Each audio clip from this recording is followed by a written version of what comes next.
My phone buzzes at 11:40 at night. One word.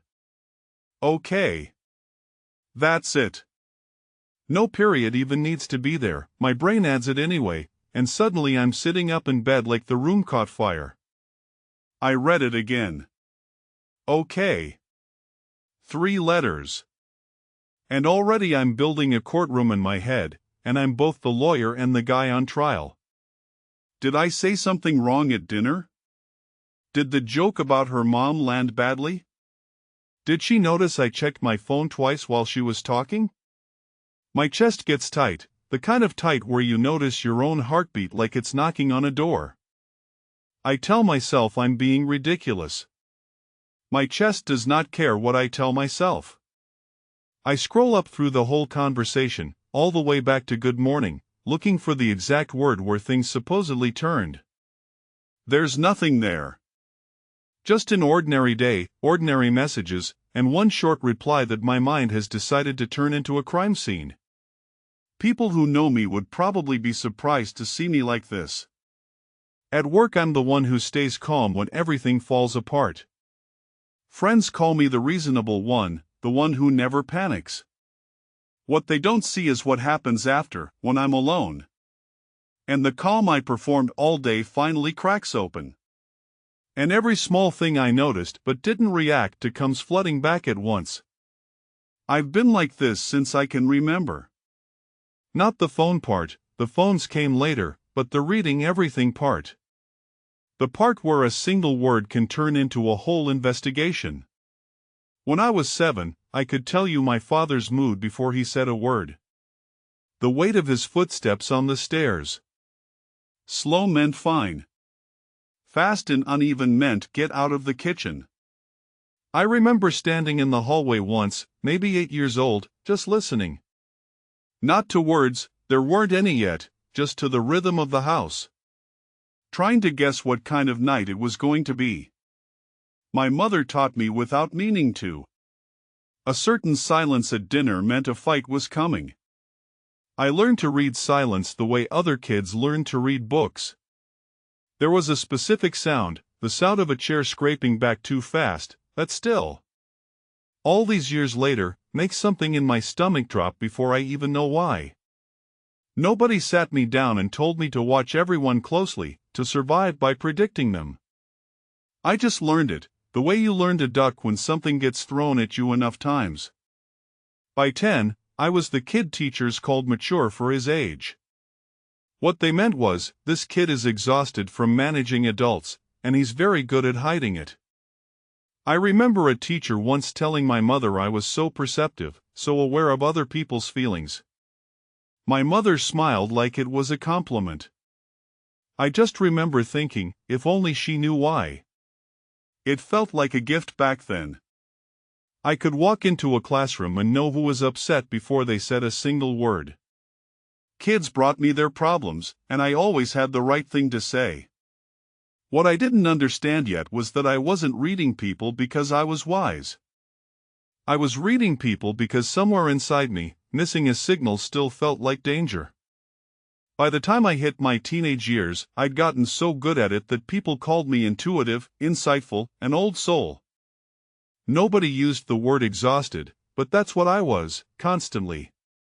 It wasn't only relationships. At my first job, I'd read my manager's tone in a single email and spend the whole afternoon rewriting my reply 5 times. Terrified one wrong word would cost me everything. Coworkers thought I was calm under pressure, thorough, careful. What they were actually watching was a person running background checks on every sentence before it left his mouth. I remember a friend once telling me, "You overthink everything." And I laughed it off like it was a personality quirk, something charming. Instead of admitting how much of my life it was quietly costing me. I lost a friendship once over a joke someone made that I decided, over the course of one sleepless night, was actually an insult in disguise. I never even asked them about it.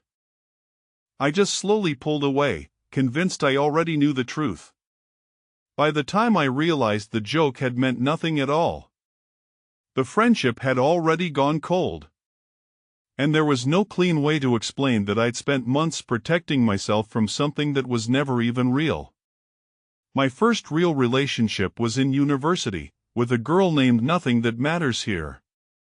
But what matters is how it ended, because it set the pattern for everything after.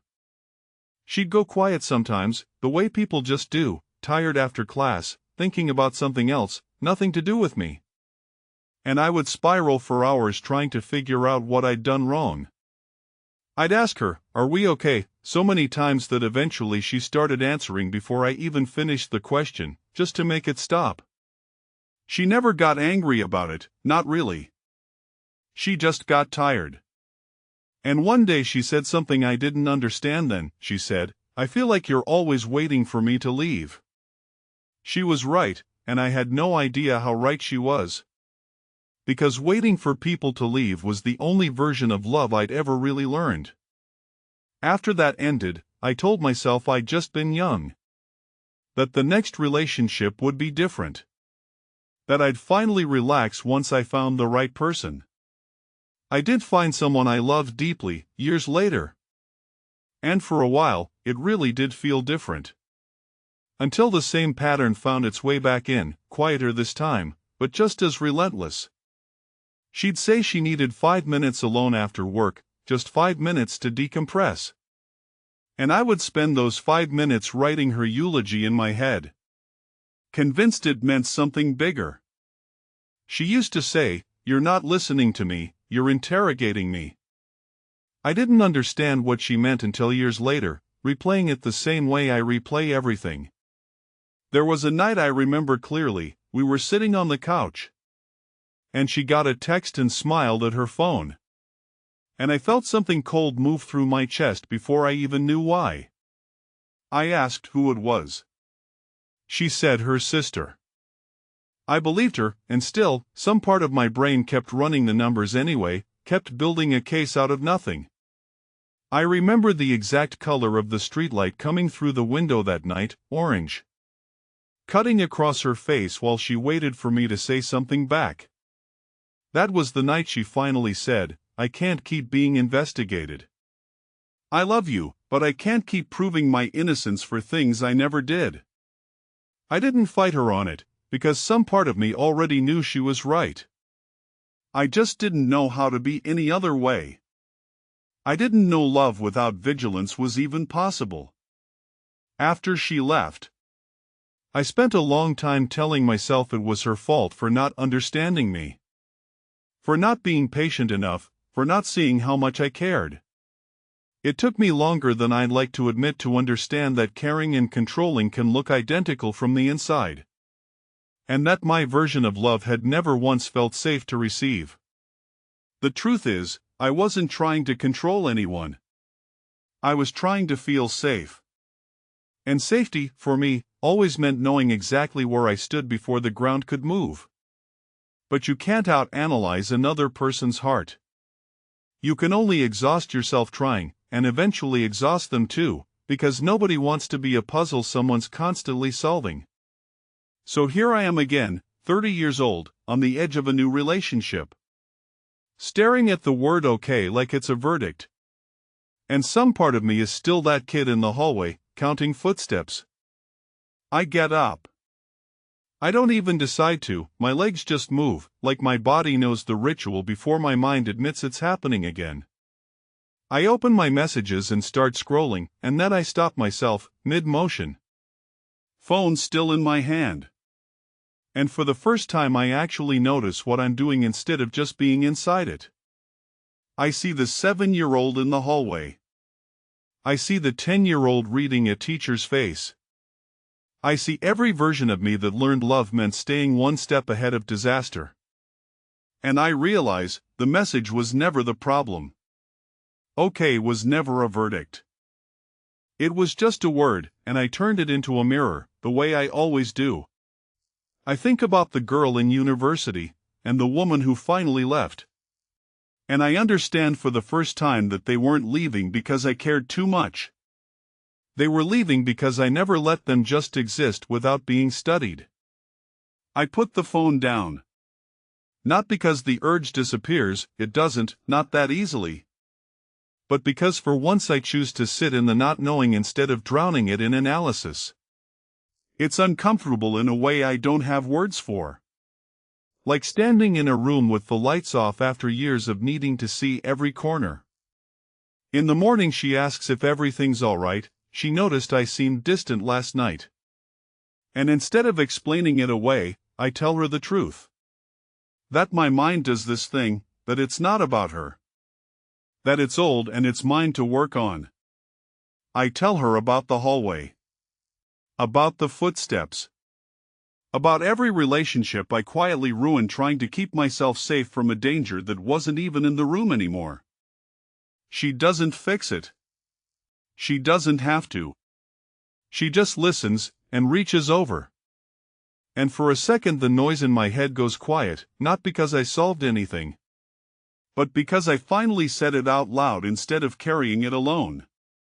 I started seeing someone, a therapist, not because I thought I was broken, but because I was tired of mistaking vigilance for love. And I wanted to learn the difference before I lost this one too. The first few sessions, I kept trying to analyze her too, reading her expressions, guessing what she wanted me to say. She just smiled and said, "You don't have to perform safety here, you're allowed to just be uncertain out loud." That sentence sat with me for weeks. I'd never once been allowed to be uncertain out loud. Uncertainty, in my childhood home, was something you hid, not something you spoke. She taught me something simple that took me months to actually believe. That a quiet moment doesn't need an explanation. That silence is not always the beginning of an ending. We talked about the old friendship I'd let die over a joke. About the job where I rewrote every email 5 times. And slowly I started to see it wasn't just about relationships at all. It was one pattern, wearing 100 different faces. Learning to sit with not knowing didn't happen in one night. And it definitely didn't happen because I read the right thing or heard the right sentence. It happened slowly, one uncomfortable, quiet evening at a time. I still catch myself sometimes, staring at a message a little too long, waiting for the ground to move. Old patterns don't leave just because you've named them. But now, when it happens, I notice it faster. I remember the kid in the hallway, and I tell him, "You can rest now. Nobody's coming." It's just quiet, and quiet is allowed to just be quiet. There's a version of me that would have already ruined this, weeks ago, over something as small as a one-word text. That version isn't gone completely. He's just quieter now, and I don't let him drive anymore. Some nights I still lie awake for a minute or two, listening to nothing in particular, out of habit more than fear now. And then I remind myself there's no chair scraping back, no footsteps to count, just the sound of someone breathing softly beside me, staying.